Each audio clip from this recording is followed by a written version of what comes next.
Spartans! What is your profession?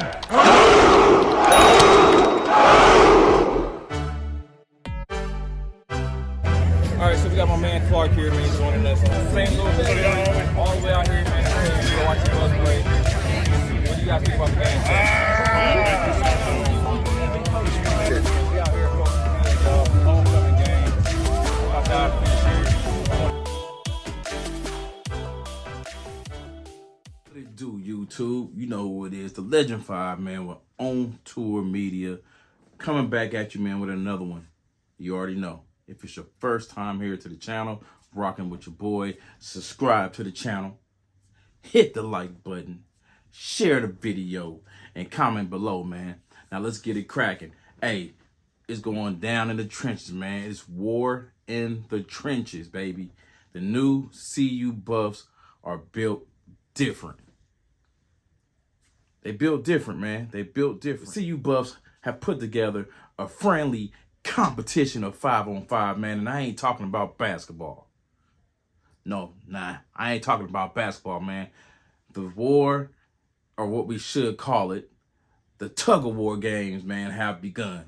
The tug-of-war games have begun, man, and I love this part of CU training, man, with the strength and conditioning coaches, because it showcases the will, the determination, the nasty grit, the digging deep down within your gut, man, letting your teammate know that you down for them, you down to win this thing to the end, baby, to the end. Now, in this video, man, I am going to share with you today's practice, and I want you guys' point of view, man. Comment below. I want you guys' point of view on how things compared in this drill to last year. And I'm going to show last year's video too, so stick with me, man. Stick with me.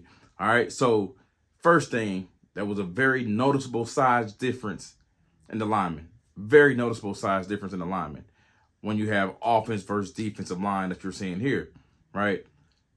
The defense, as you see, is led by last year's starter, Shane Coates, good player. And the offense is led by Tyler Brown from last year's team. And then you have Hank Zelinkis, right? Zelinkis, I hope I'm saying it right. Right, so both of those guys were on the offense last year. So just about everyone in this drill are the top dogs when it comes to power and strength. And damn it, like, hey, it shows, you know what I'm saying? It shows. Just look at the stalemate. They straight stalemated, man, for a nice period of time. Seconds went by and nobody was moving that rope. It lasted forever, it felt like.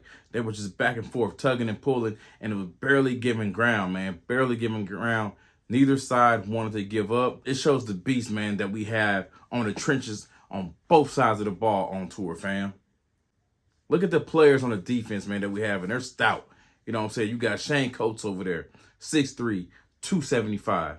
You got Amari McNeil over there, 6'4", 295. You got Shadozi over there, 5'11", 290, a.k.a. the boulder, I like to call him, man. It fits with Colorado Buffs. He's the boulder, man, in that middle piece, right? At that D tackle position. And then you got T. Carter, man, 6'3", 303, and I believe that's Antoine Barnes in the back, man, 6'5", 315. Just look at that size, bro. That size right there compared to the D-line that we had last year. It's incredible just right there. Now look at the offensive power guys.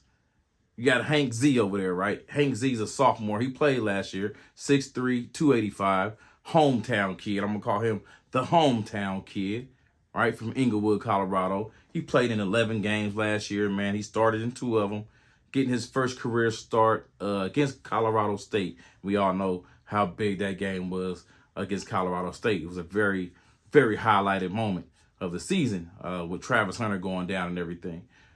And then he gained some experience there, right? But he's actually, if you look at this video, man, he's the smallest guy. If you think about it for a second, he's the smallest guy out there at 6'3", 285. Let that sink in for a second. Then you have Tyler Brown, The Rock, 6'3", 310. You got Khalil Benson, 6'6", 310. You got Justin Mayers, 6'4", 320. Like, come on, man. You know, then you got Tyler Johnson, I believe that is, pulling up the rear, 6'5", 325. Once again, the average size of the lineman has improved tremendously. Now, I want to play some old footage for you guys, man, from last year's team, and you can kind of look at the size difference, man. I know everybody on the rope pools, you know, are not like, they're all sometimes weren't linemen. You may have some linebackers mixed in there in some of these drills, but even look at the people on the side that's cheering them on. Just look at the size difference in the players on the rope and cheering the guys on, man. You can see it. And what stood out to me, you know, other than that, man, was besides the same drill, right, and not as many players on it. Of course, they got a bigger rope this time, which I like, because now you can add 5 to 6 players on the rope. Compared to last season, they had smaller ropes when you had 2-on-2 events, something like that. I would still like to see that 2-on-2 event, man. I would like to see, you know, a couple of your 2 D linemen versus your 2 best O linemen when it comes to the power and strength. I would love to see that. But moving on, right? So you had those differences in the drills. But then I also noticed how easily the offense dominated the defense. Easy, man. Like, it wasn't even like a matter of seconds and this thing was over. It would just be, all right, we're started off, whistle blow, and then all of a sudden they pulling forward and the whistle's blowing again and it's over. Like, that shouldn't be happening with your defensive front. Like, or your defensive guys are supposed to be your power guys. You know what I'm saying? So right away, that stood out to me. How easily they dominated the defense in this drill.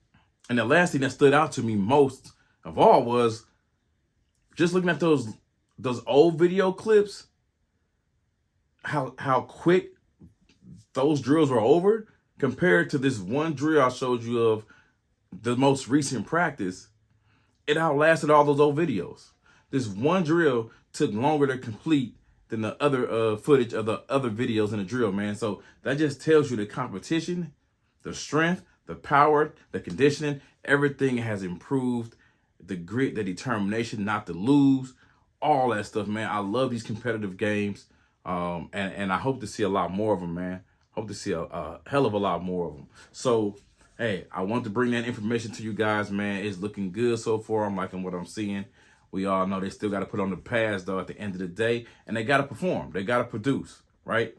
So everything looks good, but when they get in between those lines and that whistle blows and it really matters, you know, and when pads come on, that's when they got to show out. We all know that, right? So those are expectations. Nobody is not ignoring expectations, still have to be performed, right? So you guys comment below, man. Let me know you guys' thoughts on the video footage. If you've seen it, hey, it's floating around out there, man. So guys, check it out.